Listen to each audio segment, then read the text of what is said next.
control. Y vamos a mencionar que el humano depende de múltiples sistemas de control para mantener algo que se llama la homeostasis o el equilibrio interno, como veníamos diciendo antes. Y esto se integra para regular las funciones intercelulares y las extracelulares también. Desde los mecanismos genéticos hasta los mecanismos interconectados de los diferentes órganos. Esto es importante en el mantenimiento de la estabilidad celular. Así que iniciemos a hablar de los mecanismos de control.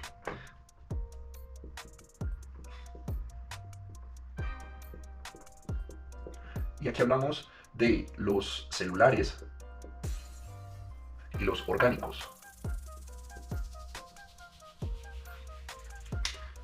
Aquí hay mecanismos llamados de control genético que garantizan que las funciones celulares se realicen correctamente. Y de una manera paralelo, otros sistemas más engranados, por ejemplo el riñón, regulan el equilibrio del medio interno.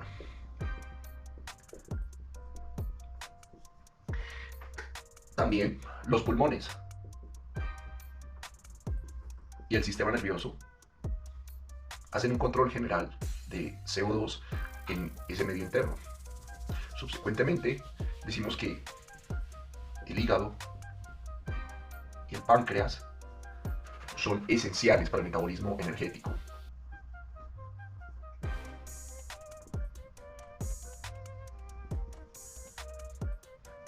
Aquí, en este medio interno, debe haber un equilibrio entre el fosfato, el potasio y el sodio para este equilibrio. Hablemos un poco más fuertemente de los gases respiratorios. El oxígeno es importante para sostener la vida celular. En el ánimo de garantizar la disponibilidad de oxígeno, el cuerpo tiene un mecanismo de control basado en la hemoglobina. Recordemos de que esto es un pigmento que se combina con el oxígeno en los pulmones y se transporta ese oxígeno a los tejidos. Entonces, esta hemoglobina libera oxígeno en los tejidos únicamente cuando las concentraciones de este gas son bajas. Si tenemos niveles adecuados, la afinidad química de la hemoglobina asegura de que no lo libere de manera innecesaria. Aquí está la molécula de hemoglobina con sus fracciones de hierro. Este proceso es la función amortiguadora del oxígeno que estabiliza la disponibilidad en el medio extracelular. Ahora, también está el control de desechos metabólicos. Entonces aquí hablamos del CO2 como el principal producto del metabolismo celular que se debe de desechar para asegurar, obviamente, la acumulación de desechos. Un aumento en el nivel de CO2 en sangre estimula el centro respiratorio en el tronco encefálico. Nos da respiraciones más profundas y rápidas a través de la expiración, restaurando su concentración normal en el líquido extracelular. Hay otro mecanismo de control llamados vasoreceptores. Y aquí hablamos de la presión arterial, que es controlada por varios mecanismos como el sistema de vasoreceptores, y este es uno de los más rápidos y eficaces controladores de la presión arterial. Estos receptores que están en la arteria carótida y en el callado aórtico generan o sensan cambios en la presión arterial y dan feedback para normalizarla. Cuando la presión arterial se eleva, estos vasoreceptores envían señales al bulbo raquídeo. Y esto reduce la actividad del sistema nervioso simpático, causando dilatación de los vasos sanguíneos periféricos y reducción de la frecuencia cardíaca y subsecuentemente reducción de la presión arterial. Si, por el contrario, la presión desciende, estos mismos vasoreceptores relajan la actividad y permiten que el sistema nervioso simpático aumente su acción. Y esto provoca vasoconstricción y un incremento en la fuerza de bombeo cardíaco, restaurando la presión arterial. Hablar de los componentes. Esto es importante porque esos componentes del líquido extracelular deben de estar en un rango estrecho. Los principales componentes del líquido extracelular son el oxígeno y el dióxido de carbono, que están regulados por los mecanismos que hablamos hace unos momentos. Y iones esenciales, que son el sodio y el potasio, que son bien importantes para la actividad de las células, nerviosas y musculares. El calcio, transmisión nerviosa y contracción muscular. Por su parte, y estos dos están completamente unidos para el equilibrio ácido-base. Ahora, glucosa para la producción de energía en las células.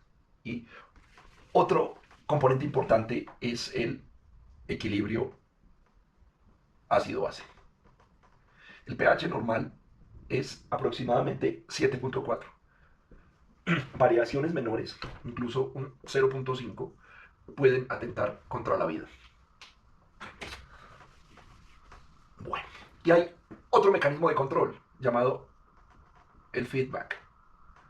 La mayoría de los sistemas de control del organismo funcionan mediante retroalimentación negativa, que es un mecanismo que contrarresta los cambios para mantener la homeostasis.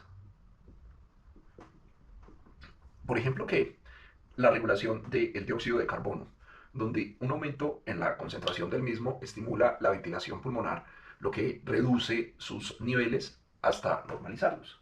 O la regulación de la presión arterial. Un incremento en la presión arterial desencadena respuestas que favorecen el incremento, mientras una presión baja da feedback que la eleva. Estos son ejemplos muy claros de retroalimentación que nos habla de la estabilidad de ese medio interno. Y feedback positivo. Esto también tiene aplicaciones específicas en diferentes procesos fisiológicos. Un ejemplo de retroalimentación positiva es la coagulación, donde un pequeño coágulo hace de que exista una ampliación del proceso hasta detener una hemorragia. Las contracciones uterinas. Una pequeña genera contracciones más fuertes hasta el nacimiento del nuevo ser humano. Y la apertura de canales de sodio en una fibra nerviosa desencadena una respuesta que amplifica ese potencial de acción. Pero esa retroalimentación positiva también debe de ser controlada a sí mismo. Por ejemplo, en la hemorragia severa, la disminución de ese flujo sanguíneo al corazón nos puede dar un bucle que nos lleve a la muerte. Ahora, hay otro concepto llamado la ganancia de los sistemas de control.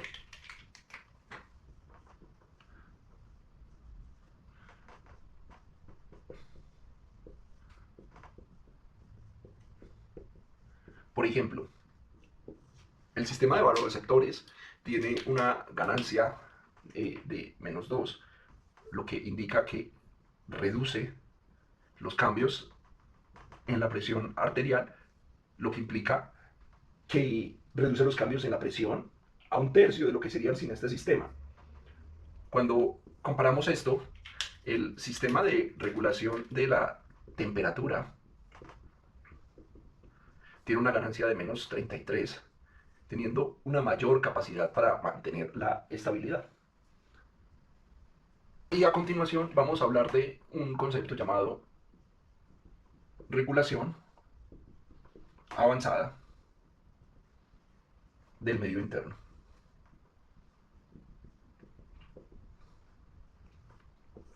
La regulación de los componentes del líquido extracelular son importantes, nuevamente, para las funciones metabólicas. Aquí hay algo muy importante que dijimos que el pH está en 7.4 a 7.45 a 7.35. Y las desviaciones fuera de este intervalo ponen en peligro la vida porque afectan directamente la actividad de las enzimas y los procesos metabólicos. Entonces, aquí hay un sistema que se llama el sistema buffer de bicarbonato. Y esto regula la concentración de iones de hidrógeno. Esto lo vamos a hablar mucho más profundamente después. Y otro sistema para regular este pH es la ventilación pulmonar, donde la regulación o la eliminación de dióxido de carbono baja la acidez.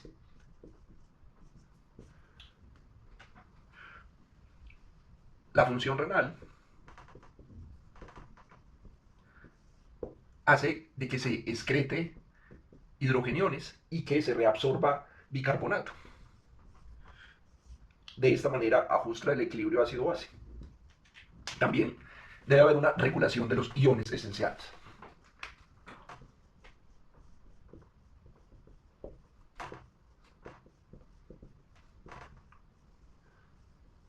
Y aquí nos toca hablar de la bomba sodio-potasio.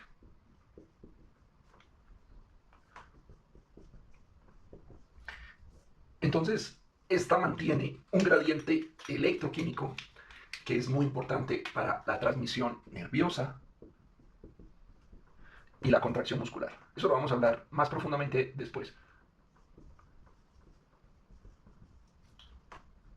Subsecuentemente, el calcio regula la contracción muscular nuevamente y la transmisión de características sinápticas. Un exceso de calcio puede generar arritmias, mientras que la deficiencia puede generar algo llamado tetania. Por su parte, el fosfato regula el pH y forma hueso.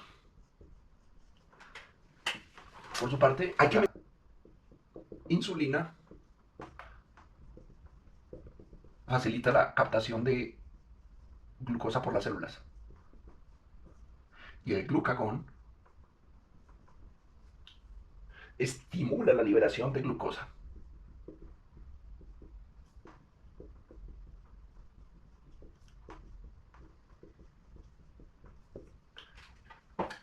Ahora, los mecanismos hepáticos generan un estímulo continuo de glucosa, inclusive en el ayuno.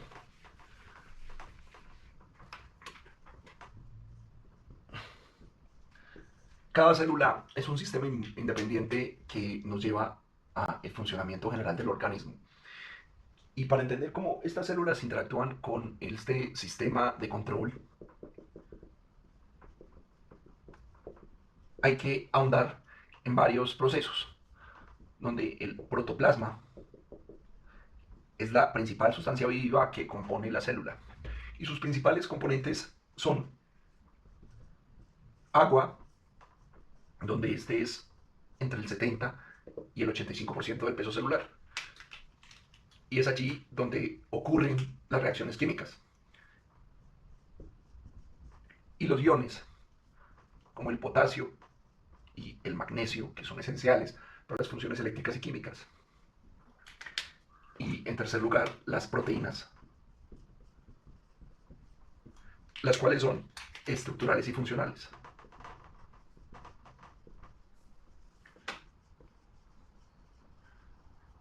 Y los lípidos, que forman la membrana. También los carbohidratos, que son importantes para el metabolismo energético.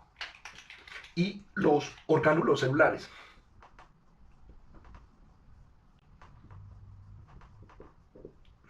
El núcleo, que contiene el material genético y regula subsecuentemente la actividad celular. También las mitocondrias, que producen ATP mediante la respiración celular. También está dentro de este protoplasma el retículo endoplásmico, que puede ser el rugoso y el liso. Metabolismo de lípidos, metabolismo de proteínas. El aparato de Golgi modifica, empaqueta y distribuye proteínas, y los lisosomas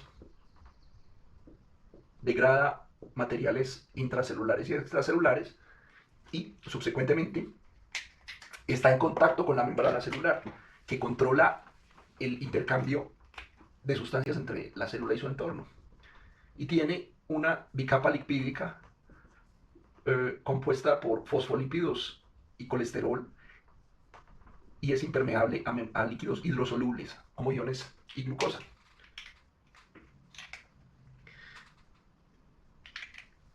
Ahora, hay algo llamado proteínas de membrana, que son canales transportadores y receptores que facilitan la comunicación celular.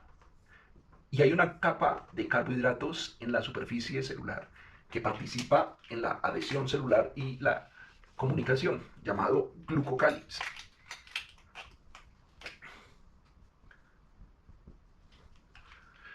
Las células no funcionan de manera aislada y dependen de sistemas de control que regulen ese entorno y aseguren la supervivencia de las mismas. Entonces debe haber una coordinación multicelular. Los tejidos y órganos están formados por grupos de células que trabajan para cumplir completamente funciones específicas. Por ejemplo, en el sistema nervioso central, la función es la transmisión de señales eléctricas para coordinar respuestas rápidas. En el tejido muscular hay movimiento por la contracción de fibras especializadas. Ahora, el tejido epitelial forma barreras protectoras y participa en la secreción y la absorción. Entonces, la célula intercambia nutrientes, gases y desechos con el medio interno o el líquido extracelular. Y esto es regulado por el sistema circulatorio, que nos genera ese transporte entre órganos. El sistema respiratorio, que nos da ese oxígeno y libera el dióxido de carbono. El sistema renal filtra la sangre y afina la composición del líquido extracelular.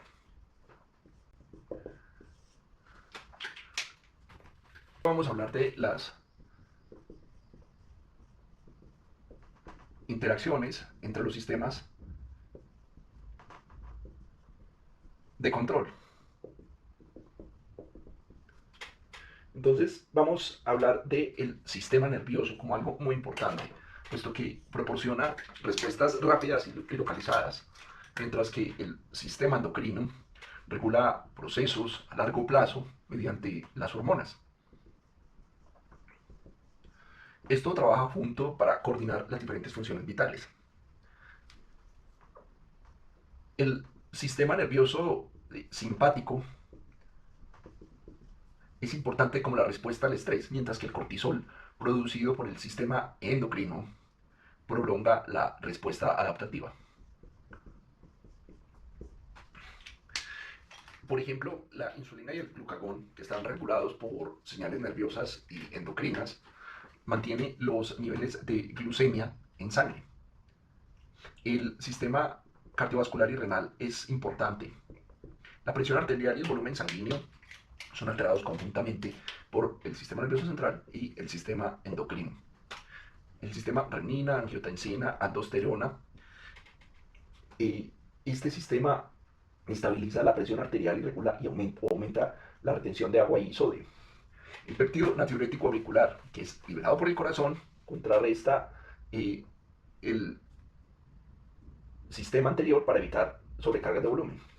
Y el sistema respiratorio muscular, donde el intercambio de gases requiere una coordinación precisa entre el sistema respiratorio y el músculo esquelético. Durante el ejercicio, los músculos aumentan la demanda de oxígeno y producen mucho más dióxido de carbono, lo que eleva la frecuencia respiratoria. El sistema nervioso ajusta la ventilación para satisfacer estas demandas metabólicas subsecuentemente. Hay un concepto llamado sistemas de control en situaciones críticas.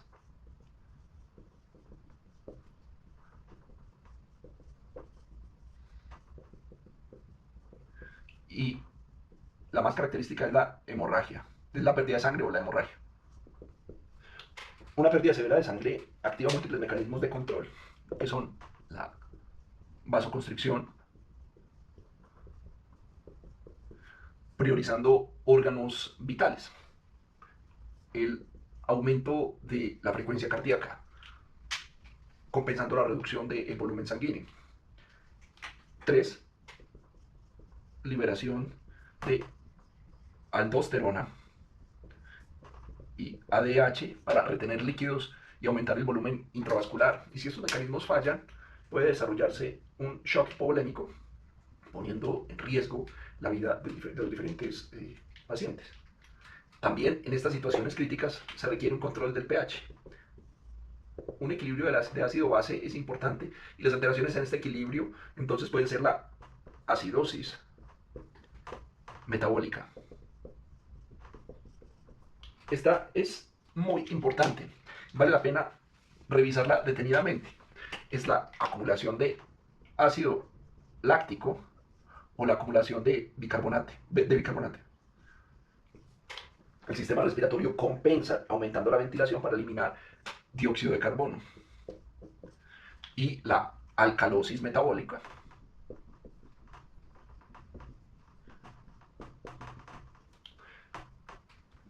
que muchas veces es causada, por ejemplo, por vómitos y característicamente diuréticos.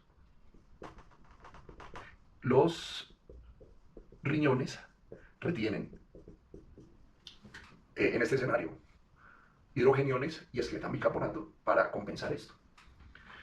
Entonces el organismo tiene rangos fisiológicos estrechos y alteraciones en estos límites suelen ser indicativas de alteraciones sistémicas. Entonces pueden haber desviaciones, ¿cierto? Por ejemplo, la hipocalcemia, que puede generar contracciones tetánicas debido a la hiperexcitabilidad nerviosa. O la hipopotasemia, una elevación excesiva o hiperpotasemia. Nos puede alterar el ritmo cardíaco, causando arritmias. La hipoglucemia nos puede llevar a convulsiones y pérdida de la conciencia.